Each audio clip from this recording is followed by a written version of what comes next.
Welcome to Insights at the Edge, produced by Sounds True.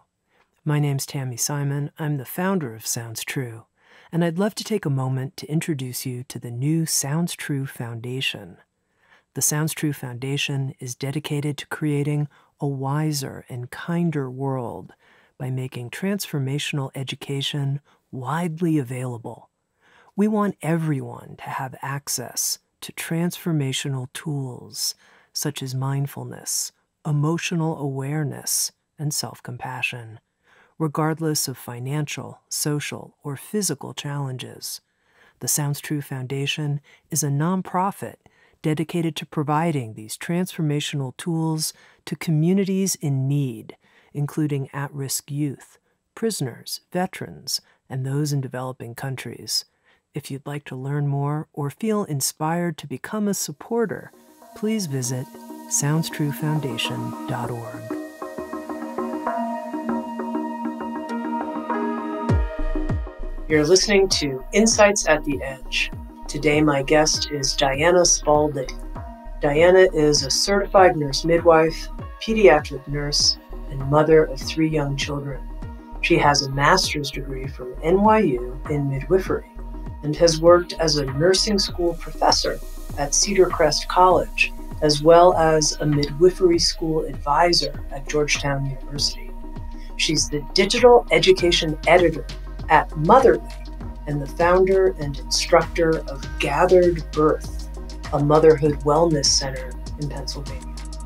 With Sounds True, Diana Spalding is the author of the new book, The Motherly Guide to Becoming Mama, Redefining the Pregnancy, Birth, and Postpartum Journey. Sometimes, in my own experience, I'm not aware of how a group of people have been trespassed upon, dishonored, not held up, revered, and supported until somebody pulls off the cover and points it out really super clearly. When it comes to mothers in our world today, Diana Spalding has a gift for doing just that and showing us a path to what it would mean to honor, nurture, and revere mothers in a new way, the way they actually really need it. Here's my conversation with someone who is a very articulate revolutionary, Diana Spalding.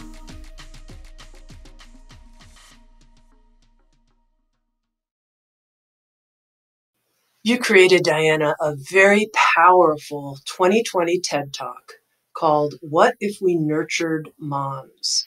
And in this TED Talk, you made several strong statements, including this statement. We are asking mothers to nurture in a society that doesn't nurture them back. And maybe it's obvious to you all the ways that we don't nurture moms, that our society doesn't nurture moms. But quite honestly to you, it wasn't apparent to me until I listened to your TED Talk and really started reflecting on it. So I'd love you to start our conversation there. How is it that we are asking mothers to nurture in a society that doesn't nurture them back? Absolutely. And thank you so much, because I think it's just such an important topic to continue to talk about. So I appreciate the opportunity. There are a number of, I guess I would say, societal flaws when it comes to how we take care of or don't take care of mothers. Specifically in the United States. Everything from our lack of paid parental leave at a national level. Most recently that I checked, it was about only 17% of mothers had access to paid parental leave, which means that people are either going unpaid or are sort of forced to go back to work sooner than perhaps they are physically, emotionally, mentally ready to do so. And that, takes a strong toll on mothers and on families.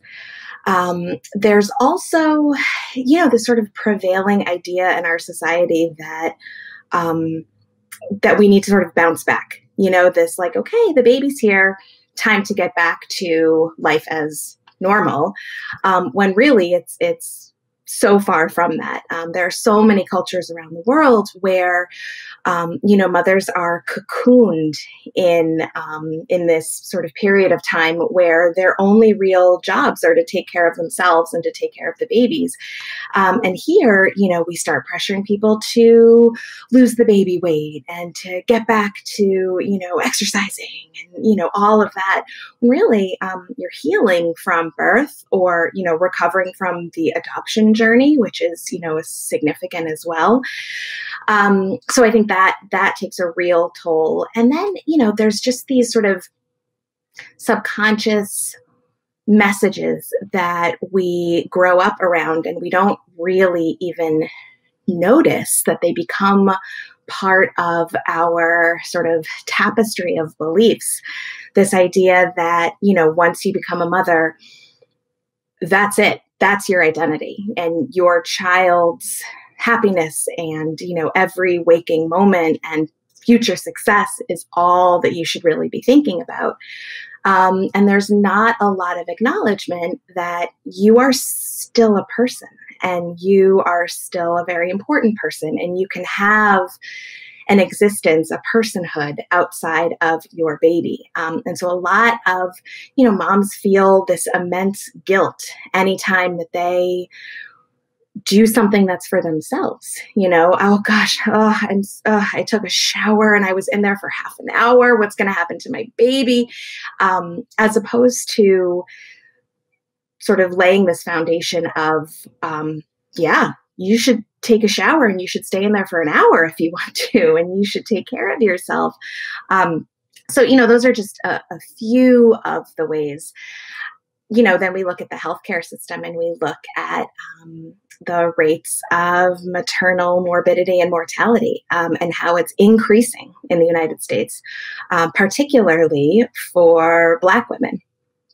And, as I shared in the TEDx talk that you're referring to, I feel that if mothers were really valued in our society, that would not be the case. That, the numbers would not be rising. We would be working harder to fix those problems. So those are a few of the foundational issues.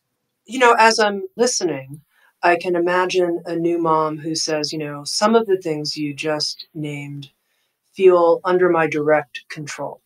Like, it's under my direct control how I relate to my body image after I give birth to a child.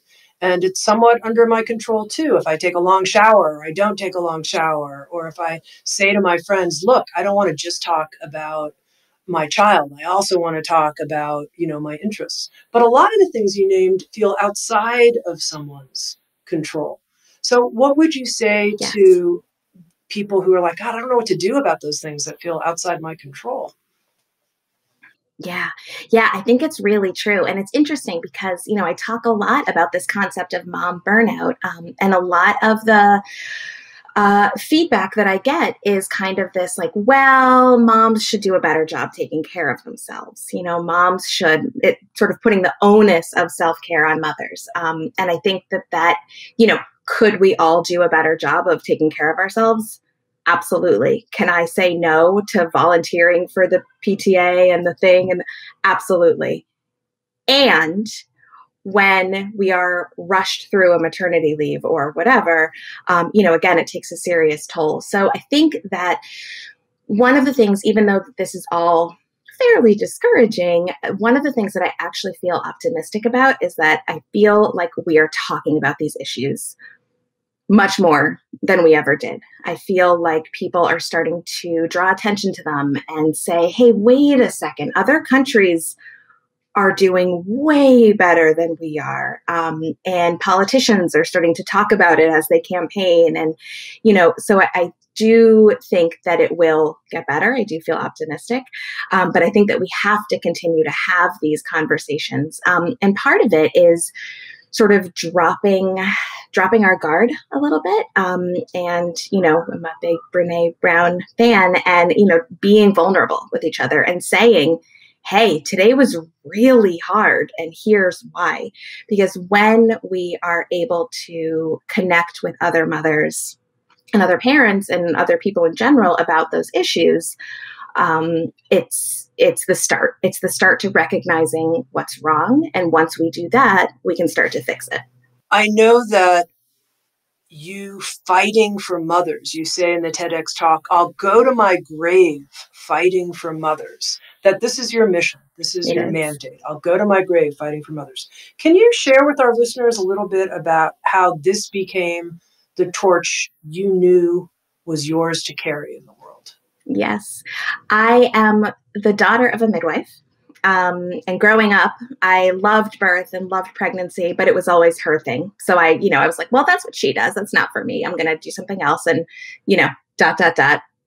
27 years later, I graduated from midwifery school and was, so first I was a pediatric nurse, and I found honestly in that role that the most rewarding part was working with the mothers. Certainly working with the children was important, but helping the mothers that were scared and, feeling like they didn't have answers and all of that felt really great. And then I went to become a midwife and felt that connecting with mothers on a deeper level than sort of just what was happening with their bodies.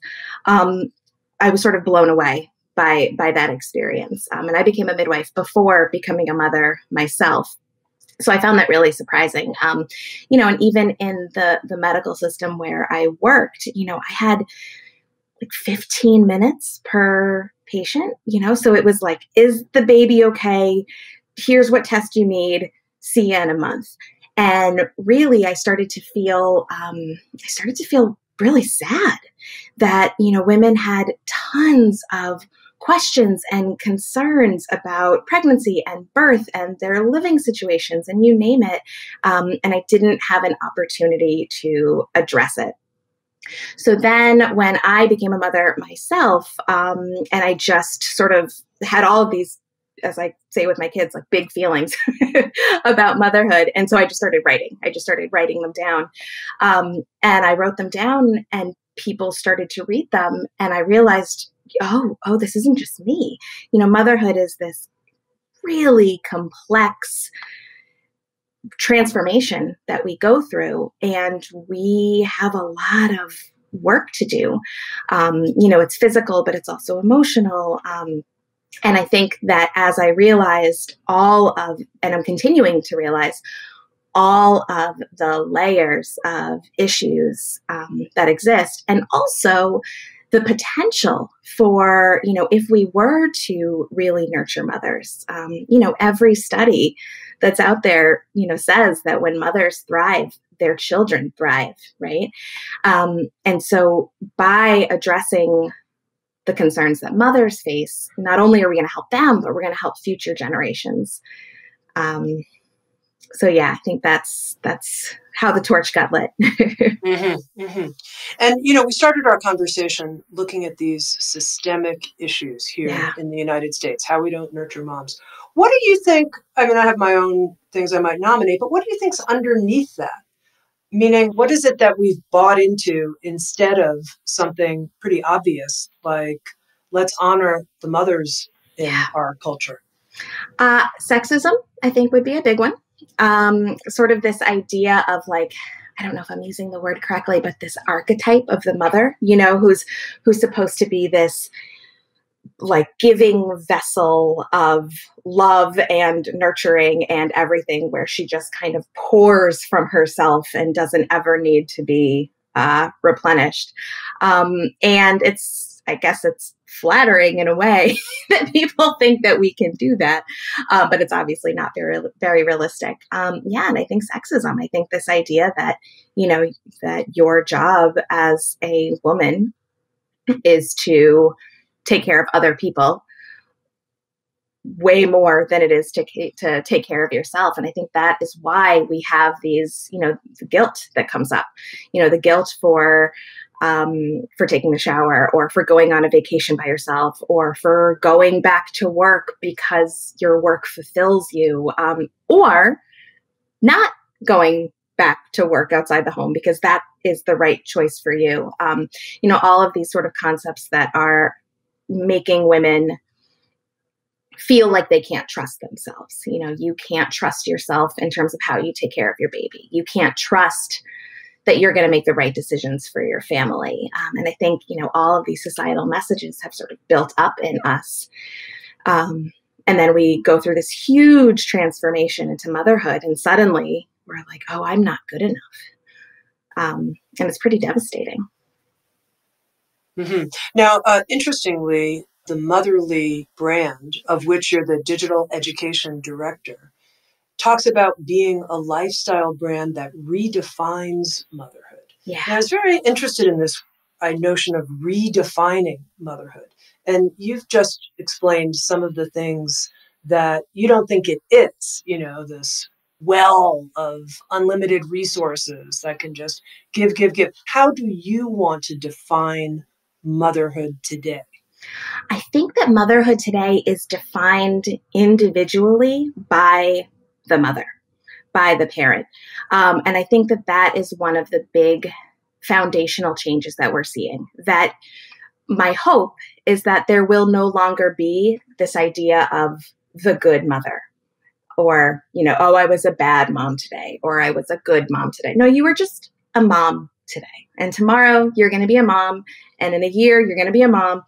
So that we are allowed to define what motherhood means for ourselves, whether that means becoming a mother or not becoming a mother, whether it means working outside the home or not working outside the home. I mean, there are 1,000 different decisions that we make in terms of this journey. And we are allowed to make those decisions based on the truths that we know of ourselves and our children and our families, not based on what other people have told us those decisions should be. Mm-hmm. Okay, so someone's listening and they're thinking to themselves, I want to be part of the solution of honoring and nurturing moms in the world. I don't have children right now, but I know many people who do, many people who are new moms or etc. What can I do to help shift and help them feel nurtured and honored? Yeah, I love that you're asking this. Honestly, my answer to this question sounds so obvious, and I keep trying to come up with a better answer, and I can't. And it's just, number one, help mothers feel important. I think that part of, when we look at the climbing morbidity and mortality rates, it's hard to feel important in a society where that number is going up and not down. It's hard to feel important when, we don't have paid leave. So think about, how can I help this mother that I know understand that I think she's important? And that could be a really, really small thing. That could be a phone call just as you're going to sleep at night to let her know. Say, hey, I think that you're important and I think you're doing a really good job.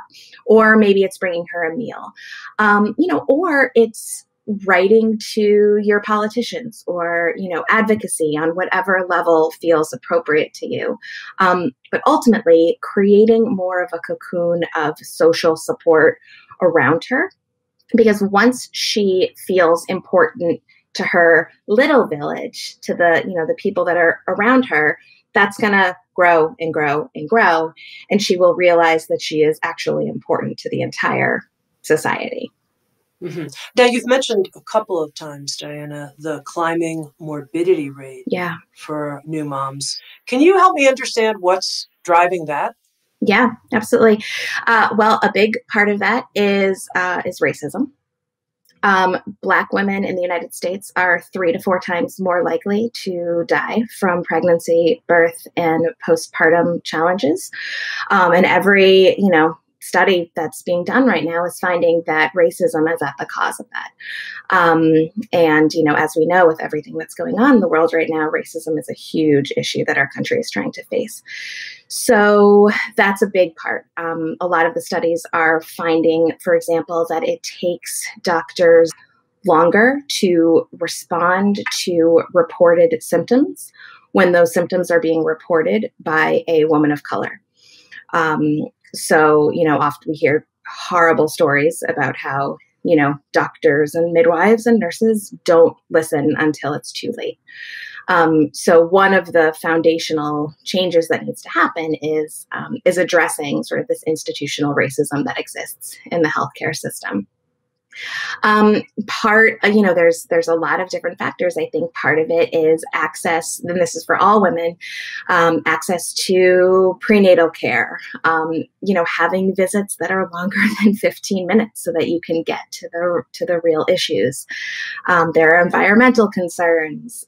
There are, postpartum concerns. We, right now, most people, and this is changing, but most people don't have their first postpartum visit until 6 weeks after they give birth. The American College of Obstetricians and Gynecologists is trying to change this, which is great, but it's still an issue because normally it goes well, but when something is wrong, you need to get in and see your provider, and that can be hard to do in the beginning. So those are just a few of what I think to be the causes of the problem. Mm-hmm. Now, I asked you for this person who knows a mom and wants to help, what they could do. And really the theme here is let's honor moms. Let's honor moms. What if we nurtured moms as a culture? What would that be like? What if, as we said, we're asking mothers to nurture in a society that doesn't nurture them back? What if we nurtured them back? Okay. Our engineer here for our conversation today is a gentleman whose wife had a baby 3 months ago. They had a baby 3 months ago. Congratulations. For a father, or really for anybody who is the partner to a woman who has given birth to a baby, what can they do? What's their responsibility? What needs to change? I think number one is they also need to feel empowered to take care of themselves. This is, I'm a midwife, so I'm focused on moms, but dads and all partners, regardless of if you had a baby, if the baby came out of you, are working incredibly hard. So number one is taking care of yourself. Number two is, I kind of want to say the word allowing. It's giving space and allowing for her to go through whatever it is she needs to go through. There is a theory, there's a TED Talk about it, and her name is escaping me, I apologize, Dr. Alexandra Sachs. And she talks about matrescence. It's this sort of process that our body goes through as we become mothers. And it's almost like a second puberty. And so with that come hormonal changes and emotional, waves, and certainly the physical things that are going on.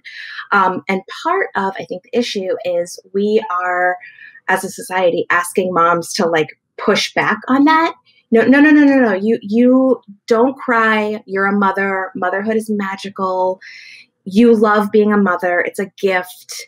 You're happy. As opposed to allowing space for her to have a really bad day and kind of not like motherhood for a little bit. That's okay.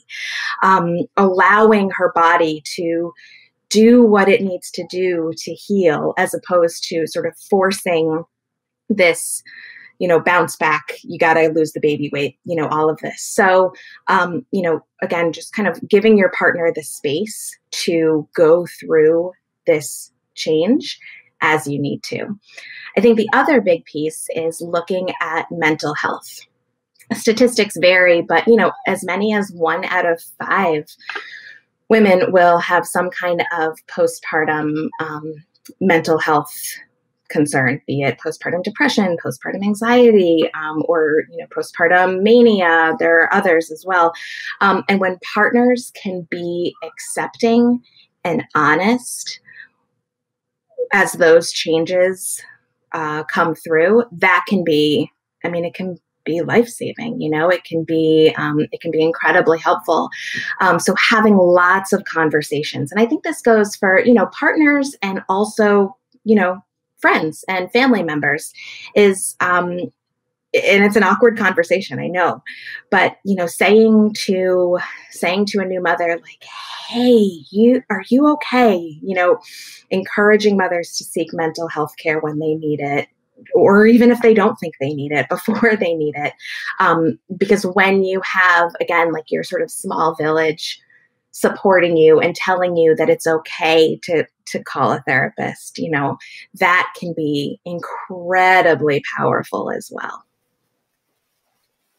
Now, you mentioned, Diana, that underneath not honoring moms as a society, one big factor is just plain old sexism. And what I'm curious about is when it comes to parenting equality, whether it's a same-sex couple or it's a heterosexual couple, where do you see the big ahas need to happen for couples? I think it comes down to communication. I think that I really like to think that people in partnerships come in with the best intentions and we just kind of fall into our patterns, right? And we don't necessarily realize that the patterns aren't necessarily as helpful as they could be. So I think that having lots of conversations, this was about, I was right in the middle of writing the book, and I was, working all the time writing the book, and my husband was working part-time, but somehow I was still the person who was both dropping the kids off at school and picking them up and doing the thing. And it never even occurred to me to say something, even though, I was writing a book and I would write for like an hour and then I'd have to run to pick up and da-da-da-da. And my husband is great. And finally, months in, I was like, hey, do you think that we could change how this is working? And he was like, oh my God, yeah, of course. So having lots of conversations about this was really easy for me today and this was really hard for me today can be helpful, because I think, again, that partners are well-intentioned, but may not even realize where they could be supporting each other better. And also acknowledging that that's going to change, right? There are times, when I was writing the book, I was writing all the time. And so my husband was kind of like the main parenting dude, right? And then the book was done. And then he had a lot more work. And so then I was kind of the main parenting dude. And so having those conversations so that you can make sure that you're distributing the work evenly. And sort of what I was saying is assuming good intention. I think that sometimes we think like, well, how come she didn't know that, I had these deadlines and she always this and she always that. Well, maybe she really didn't know, or maybe she's also really going through something. So assume good intentions and lots of conversation would be where to start. Mm-hmm. Now, maybe it's obvious to you and the listeners at this point, I think it is, that I've never had children. I don't have a personal experience in this regard. But I have run a business for 35 plus years. Yeah. And as a business person, listening to you and watching your TED Talk, I started asking some hard questions about what my responsibility is as an employer to the many new mothers and fathers at Sounds True. And quite honestly, I think Sounds True has reflected industry standard norms for benefits. I think our benefits are competitive and etc., but they're not unusual. Mm-hmm. And I started asking some tough questions, like, should we be doing more? And so I'm curious for a moment if you speak to the business humans out there, what you recommend. What lens should we be looking through? Yeah, no, I love that you're asking that question. And honestly, I think that if more people even started asking that question, I think that that's a huge start. I think that having that sort of introspection and that self-assessment is really important and is absolutely like the first and second and third step. And I also acknowledge that it's really different for all different businesses. In addition to Motherly, I own a very small business that is a tiny, tiny business. And like if I had employees, which I don't, I couldn't afford to pay anybody for, so I acknowledge that it's much easier said than done. I think one of the things that I've seen work really well when it's possible is to have lots of communication, again, with the employees. A lot of the moms that I work with and speak with are like terrified, I guess is the word to describe it, to talk to human resources or their boss, or if they are a boss, to talk to their employees about time that they want to take off. People are really nervous to announce their pregnancies at work. So I think a big part of it is creating a culture where that's not the case, where people know that all of their life happenings, pregnancy, moving, whatever it is, will be celebrated and will be, welcomed in the workplace. So I think that's a big part of it. And I think also acknowledging and part of, living through this pandemic has forced this issue, but acknowledging that people can be workers and parents, and they don't have to hide those two sort of parts of their life from each other. I think that there's this sort of culture in, I would imagine this not to, from everything that I know about sounds true. My sense is this is not the case, but at a lot of companies where, you go to work and it's kind of frowned upon to leave early to go to your kid's play or take the kid to the doctor appointment or whatever. And likewise, when you're a parent, it would be frowned upon to not be able to go to your kid's play because you have a big presentation that day or something. And one of the things that the pandemic is forcing is that people are having these important Zoom calls with kids like running around in the background. And I think that's so healthy.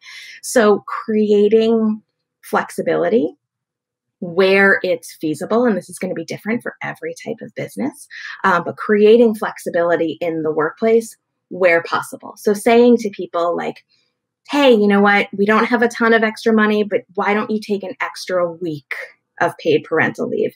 And again, in the grand scheme of things, is an extra week or an extra couple of days going to make a huge difference on her health? And no, but it comes back to feeling important. So feeling like, wow, my boss is doing everything that they possibly can to make sure that I feel valued and that I feel important. And I think that is a huge step and will go a long way. And is your view that paternity leave and maternity leave should be looked at the same or differently? It is. I think, every family is different and has unique needs, right? And so to say that, only the person who gives birth gets to take a certain amount of time off.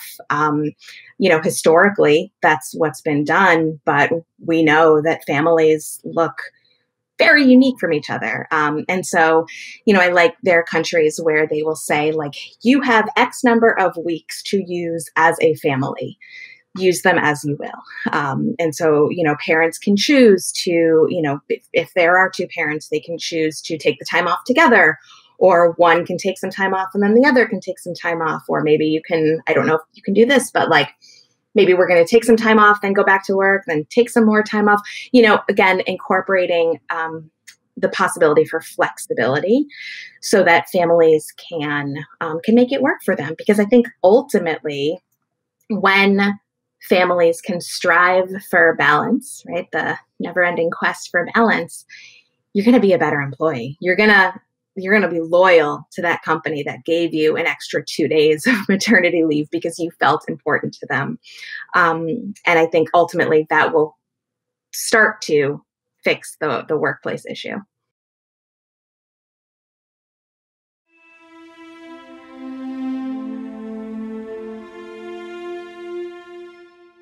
Have you ever jumped into a mountain lake or taken a plunge into cold water? Maybe you noticed a change, a feeling of invigoration, suddenly perhaps even feeling more in love with life, maybe even sensed feeling healthier.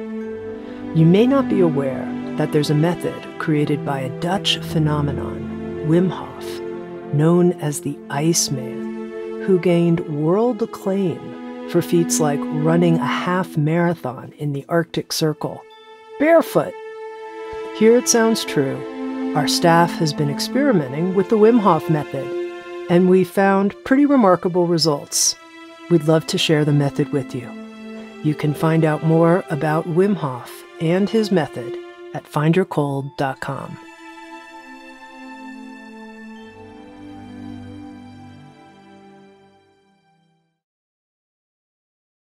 One of the things I read in I think it was in one of your blog posts, and first of all, you're a great blogger. Those are so well written. Thank you. Thank you very much. Yeah, really, you have a real gift. Thank you. What I remember reading is that you mentioned that moms actually make stellar, better. You used a statistic, and I can't remember what the statistic is, that moms are actually exceptional performers in the workplace. And this got my attention because I was suddenly, as an employer doing the calculations of, okay, we're going to have these great benefits. More and more people are going to come to Sounds True. It's going to, so I was doing this math in my head while I was reading your blogs. And then I read, but they're exceptional performers.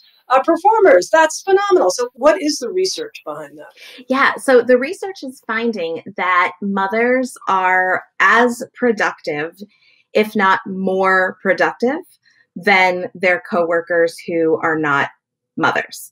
There's a little bit, there's like charts where there is a little bit of a dip, I guess, in productivity right after the child comes into their lives. But ultimately, over the span of, the child's life, mothers are more productive.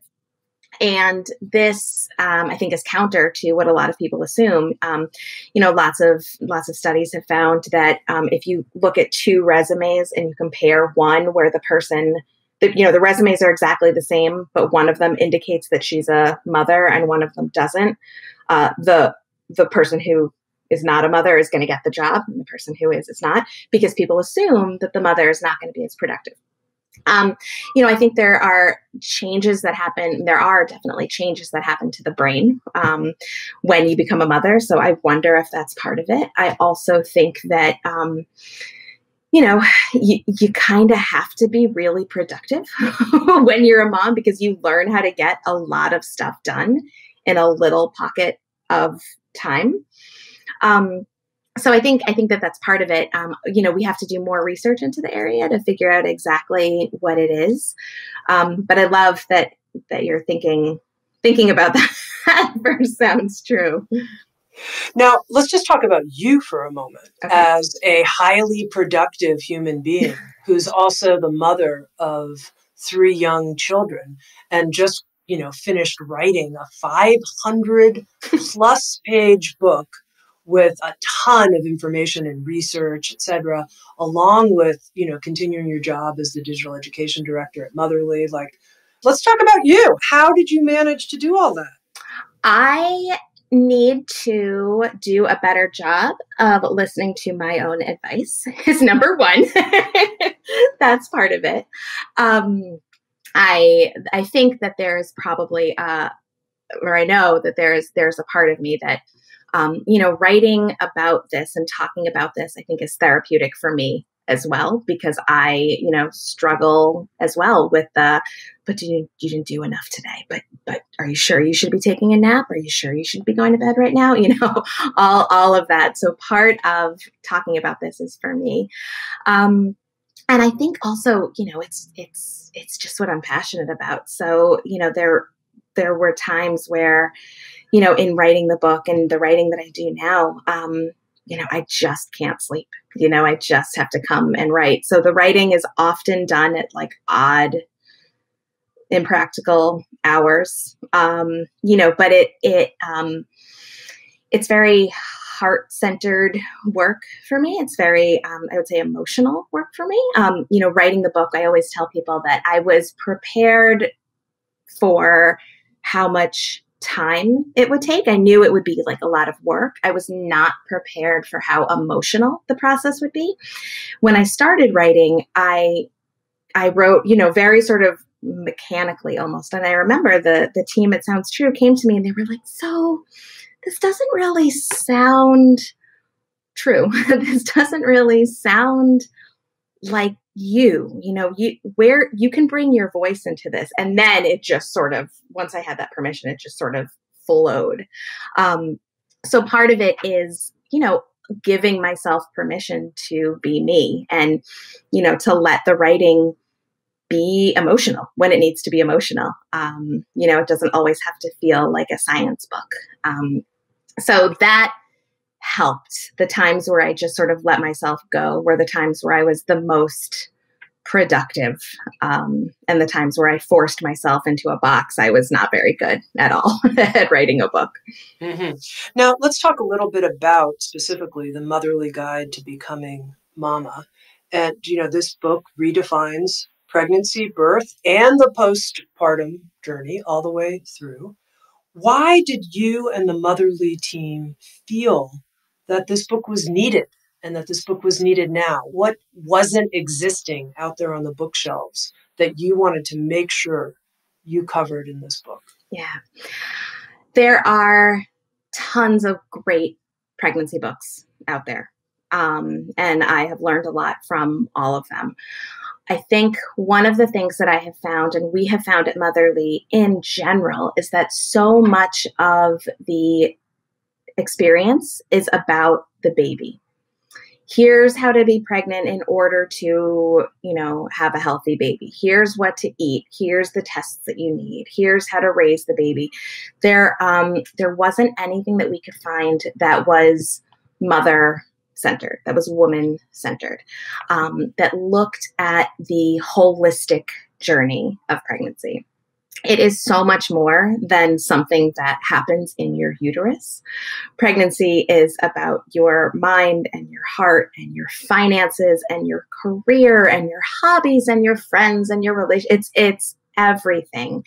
And we wanted to create a book that gave equal weight to all of those experiences. Something that, said like, gave people permission to want to make changes to their career or not, and gave people permission to be excited about being pregnant and to also be really scared about being pregnant. Something that really addressed the holistic experience of it. And so we sort of kept saying like, gosh, there's like a book, there shouldn't be a book about this. And then there was just one moment where we all kind of looked at each other and said, oh, maybe we should write that book.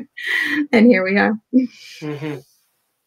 Now, I wanted to talk to you about something that got my attention from your blog writing, which is a post that you wrote about toxic positivity and how toxic positivity is rampant in motherhood. Yeah. So what is toxic positivity? So this is my interpretation. I'm not a therapist, but toxic positivity is this idea that, on the spectrum of emotions, that the good ones, the positive ones are welcome and worthy, and the negative emotions are not. And we see this in a lot of ways in our society. I realized in writing that article how many expressions we have for telling someone to cheer up. It's like cheer up, chin up, buck up, good vibes only, all of these expressions. But that can be pretty dangerous. And it gets toxic when we start to tell people that, again, only the positive emotions are welcome. Because first of all, that's not reality.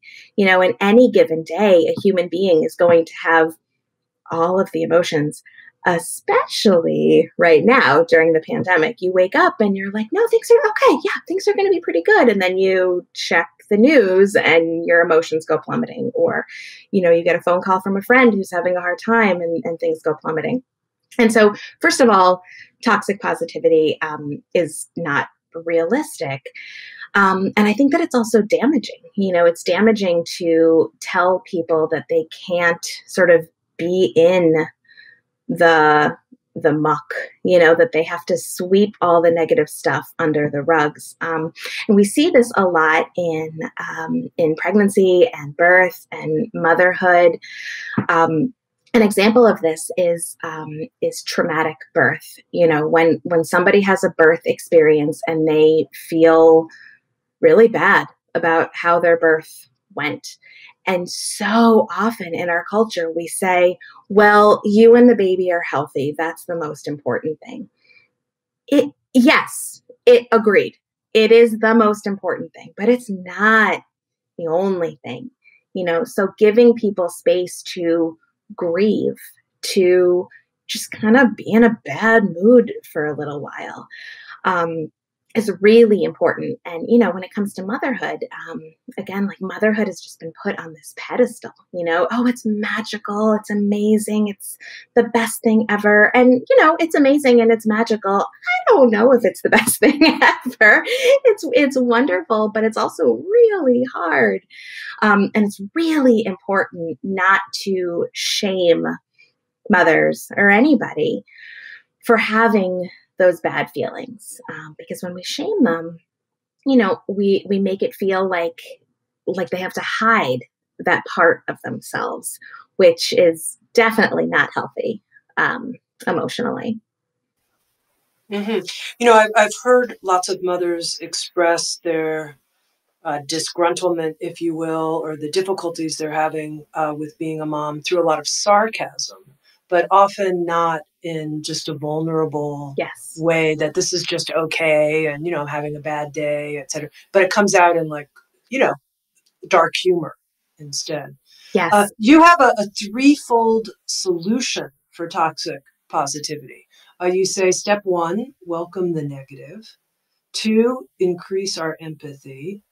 And then 3, embrace the phrase yes and. And I wonder if you could take us through all 3 of those steps. Absolutely. And thank you for reminding me, because it's been a minute since I wrote that. But yeah, the first one, welcoming the negative. I think it's acknowledging that the spectrum of emotions and acknowledging that that the shadows are just as real as the light. And the bad moods are just as important as the good moods. And, certainly there is a fine line between being in a bad mood and, being depressed. And so if someone is concerned about the level of, sort of negativity that they feel in their life, certainly, reaching out for mental health support is incredibly important, but also acknowledging that it's okay to not like stuff. It's okay to vent. It doesn't mean that you hate motherhood. It just means that right now is really hard. The second one is increasing our empathy, understanding that everyone's story is different. We see a lot of sort of this forced toxic positivity on social media, where people will say things like, "Ugh, why are you complaining? Your life is so perfect. Look at you." Well, maybe, or maybe there's some stuff that's not being shown on social media that's not quite so perfect. Another aspect of toxic positivity that I bring up in that article is racism. By saying things like, "Well, no, I've never seen racism. I don't think that it really exists." Well, maybe you've never seen racism, but racism is a very real experience for many, many people. And so when we expand our empathy, we start to understand that other people are having experiences that we aren't having, and those experiences are just as real as ours. And the third is embracing the phrase yes and. So, I think that our human brains like things to be very neat and organized. This is good and this is bad. But life isn't like that, so you can think that most people in the world are good and acknowledge that institutional racism is a really big problem. You can love motherhood and really look forward to bedtime so you can get a break. You can love your job and be really excited that it's the weekend. And those things don't necessarily cancel each other out. So giving each other and giving ourselves permission to experience the duality of life, I think will help with toxic positivity. Mm-hmm. I think that's very, very helpful. I think a lot of times people think, I know being grateful works, so I'll focus on the gratitude, which is true. Yes. It does. It opens your heart and et cetera. But with your yes and, it's like I can be grateful and I can be disappointed about XYZ or struggle. Exactly. You share one of your personal parenting mantras that I just loved. You're not doing it wrong. It's just that hard. How did you come up with that mantra?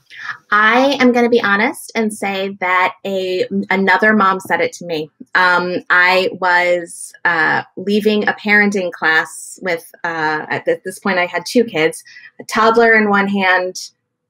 No, I had 3. I had a toddler in one hand, a 4-year-old somewhere, and a newborn, I don't even know, a newborn in a car seat. And the toddler took off and went running into the parking lot.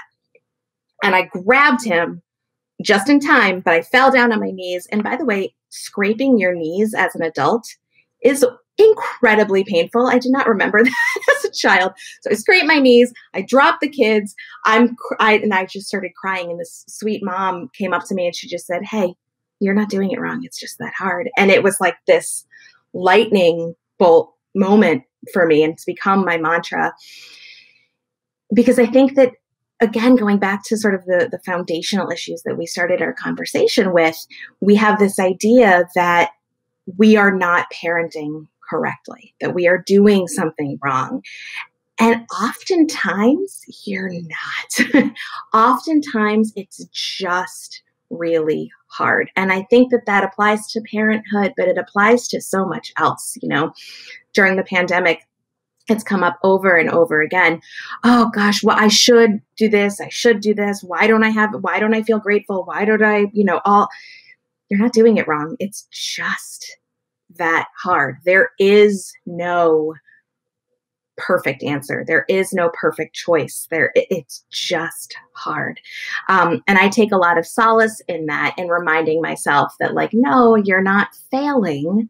You're dealing with something that's really hard and you're doing the best job that you can as you make your way through this. Mm-hmm.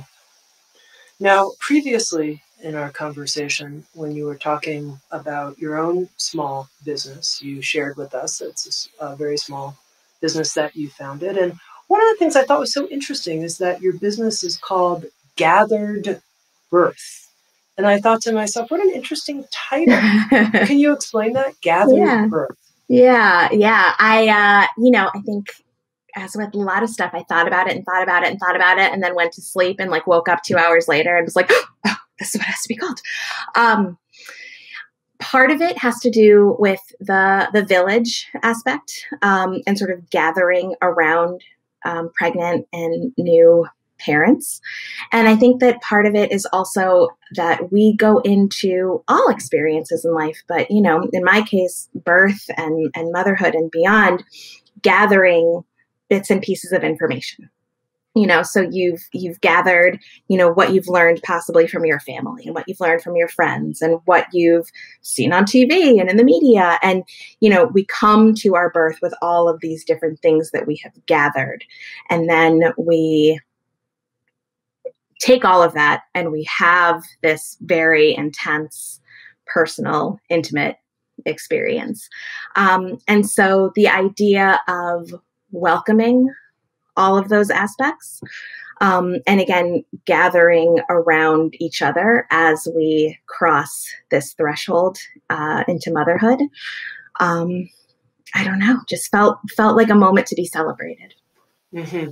Now, a couple times in our conversation, you've referenced other cultures, and I know that you have your bachelor's degree in anthropology, Yes. And also throughout the Motherly Guide to Becoming Mama, you've sprinkled some teachings from other cultures that perhaps will be helpful to people. And I'm wondering if you could share with our listeners maybe just a couple of lessons from other cultures that you've been able to incorporate into your own becoming mama life. I think that one of the most empowering things that I've learned is how other cultures take care of new mothers. So, in Mexico, it's called La Cuarentena. And, there's lots of different names for it, but there's these periods of time where, I keep using the word cocoon, but mothers are cocooned and they get, special treatment and special massages, and they don't have to cook, or the mother-in-law comes and lives with you for a month so that you don't have to do anything but take care of yourself.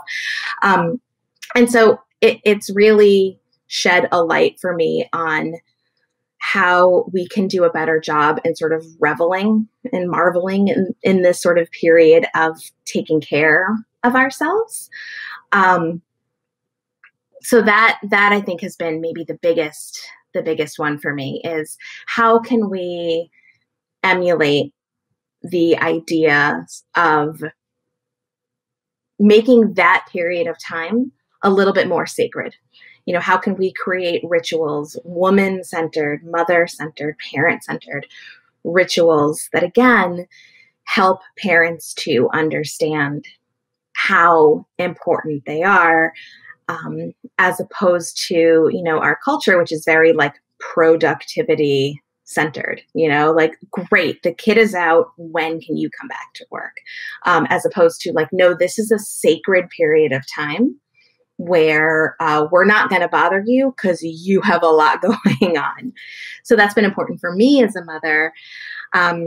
And I think also not just in that postpartum period. You know, there are seasons of life, and there are times when I think it's okay to have, you know, another little moment of sort of hibernation. You know, you're going through something big.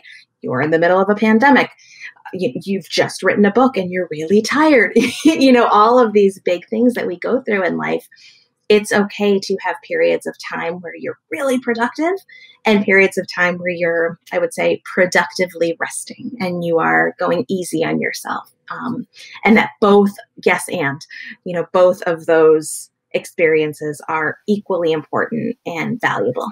Mm-hmm. I thought it was interesting that the final segment of the Motherly Guide to Becoming Mama is all about what you're referring to as the fourth trimester. Yeah. And it seems that using that language, the language of the fourth trimester, which I've, you know, heard in the last few years being referenced in different ways, that really changes how we view it. It changes, I think. So I'm curious what your view of that. Absolutely. Yeah, I think it changes it for the mother. It also changes it for the baby. You know, I think we have like expectations of the baby that, you know, baby's going to sleep through the night and baby's going to, you know, do all these things. The baby is very much still cooking and growing. And so it helps us to remember to give the baby some grace and to let them just be little. You know, and we do a good job, or a moderate job, I would say, of taking care of pregnant women in this country. And they're sort of like, oh, well, she's in her second trimester, so don't upset her. Well, why can't we continue that after the baby comes? But I think it's interesting, you know, that you're talking about the words, because I think the words that we use in obstetrics in general, in the whole field, are not great. You know, we have a lot of terminologies that are, you know, sexist or scary or kind of violent. So I love that you mentioned that, because I think being really intentional with the words that we choose to describe all of these periods of time can have a really big impact on how we view the experience as a whole. Okay, just two final questions for you, Diana. The first one is, you've talked about the challenges of mothering in the pandemic, and I'm sure there's a lot more to say about that. But part of what I'm curious about is something you write about, which is how the pandemic has lit up activism, your activism, the activism, I think, for a lot of people. What's going on for you personally, that this is what's happened? None of the issues that we are seeing right now, aside from this virus, are new. The racism, the lack of health insurance, the, you know, inequalities, the in income, the, you know, the fact that our insurance is tied to our employment, you know, none of these issues are new. The pandemic has just sort of shown a light, lifted the rug, and now we can't really ignore them anymore. And it's uncomfortable and it's hard, and that doesn't matter. So I think that this is, you know, I hesitate to use the word silver lining, because this is a real tragedy for a lot of people. But once we have, I think, as a society, really acknowledged these shortcomings, we cannot go back. there, I don't know who said it, but maybe it was Brene Brown again, who said, normal never was. But this idea of going back to, quote, normal. No, I don't want normal anymore. I don't want to go back to all of these issues being ignored. We have seen front and center what these issues are, and they're getting worse. And now is the time to fix them, because when, not if, but when there's another pandemic, hopefully a very long time from now, they're going to come up again. So we better fix them now. And then the final thing I'd love for you to comment on is something you said in your TED Talk, which is that culture change is like birth. How is culture change like birth? And where are we, do you think, in the birthing process? Where are we here? We are in transition. Transition is the hardest part of birth. Transition is painful, and you want to give up, and it's hard. But, I think that when we look at change in general, it's the same way that we look at birth. It's this daunting, seemingly impossible feat that we just can't even imagine how we are going to get through, but we do. So it's one contraction at a time. It's one hard, uncomfortable conversation at a time. It's one letter to a politician at a time. It's one little step at a time, and we'll get through it. And at the end, you get a baby or a new and better society. I've been speaking with midwife, registered pediatric nurse, mother of 3, and the digital education director at Motherly, Diana Spalding. Diana Spalding has written a new book with the Motherly team. It's called The Motherly Guide to Becoming Mama, Redefining the Pregnancy, Birth, and Postpartum Journey. And it's a 500-plus page book that helps you prepare to be a mom. It takes you through a month-by-month pregnancy guide, then the stages of giving birth, and a guide to the 4th trimester. And really, it's a book for our time. It, I think, embraces so much of what we need now and of what we know now works for women. So Diana, thank you so much. I know you poured so much of your soul into the writing of that book. And as a reader, I can feel it. So thank you. Thank you. Thank you. I will, no matter what comes next for me, writing this book, will always be one of the greatest honors of my life. So I'm deeply grateful for the opportunity, and for your team who was my doula through the entire experience. So thank you very much. Thank you for listening to Insights at the Edge. You can read a full transcript of today's interview at SoundsTrue.com/podcast. And if you're interested, hit the subscribe button in your podcast app. And also, if you feel inspired, head to iTunes and leave Insights at the Edge a review. I love getting your feedback, being in connection with you, and learning how we can continue to evolve and improve our program. Working together, I believe, we can create a kinder and wiser world. SoundsTrue.com, waking up the world.